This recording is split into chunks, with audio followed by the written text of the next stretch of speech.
आज के इस एक्सप्लेनर में दुनिया और भारत के कुछ सबसे अनोखे और चौंकाने वाले भौगोलिक रिकॉर्ड्स जानेंगे। नदियां अमूमन बहुत विशाल होती हैं, है ना? पर क्या कोई नदी सिर्फ 20 मीटर लंबी हो सकती है? बिल्कुल। इंडोनेशिया की तंबोरासी नदी अपने उद्गम से समुद्र तक महज 20 मीटर लंबी है। इसी तरह एशिया और प्रशांत महासागर की विशालता के आगे ऑस्ट्रेलिया और आर्कटिक कितने छोटे लगते हैं।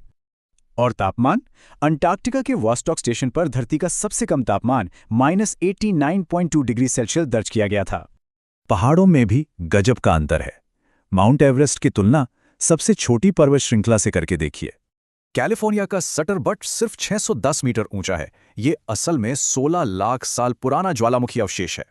तंबोरासी जैसी ये दुनिया की सबसे छोटी नदियां आज शानदार पर्यटन स्थल और अहम इकोसिस्टम बन चुकी हैं।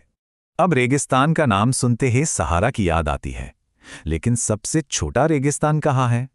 कनाडा का कारक्रॉस और दक्षिण अफ्रीका का लाल रेगिस्तान दोनों ही सबसे छोटे रेगिस्तान होने का दावा करते हैं।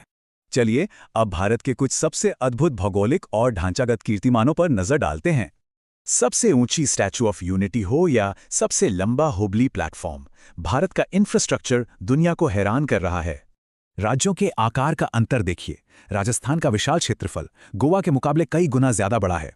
पहाड़ों की बात करें तो 8,586 मीटर ऊंचा कंचनजंगा भारत की सबसे ऊंची और शानदार चोटी है।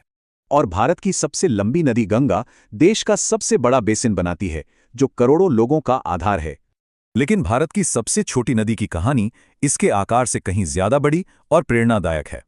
राजस्थान की अरवरी नदी की लंबाई सिर्फ 45 किलोमीटर है, पर इसका इतिहास काफी उतार चढ़ाव वाला रहा है। भयंकर सूखे और पेड़ों की कटाई के कारण 60 सालों तक ये नदी पूरी तरह सूख चुकी थी।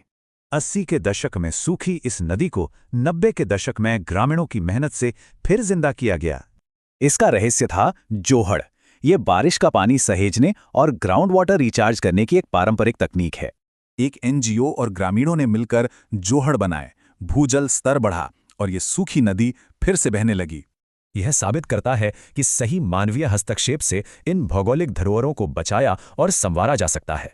भविष्य में जलवायु परिवर्तन, नई तकनीक और बढ़ता मानव विस्तार इन भौगोलिक रिकॉर्ड्स को नए सिरे से तय करेंगे। तो सोचने वाली बात है, जैसे जैसे जलवायु बदलेगी, हमारे ग्रह के ये अनोखे चरमकल कैसे परिभाषित होंगे।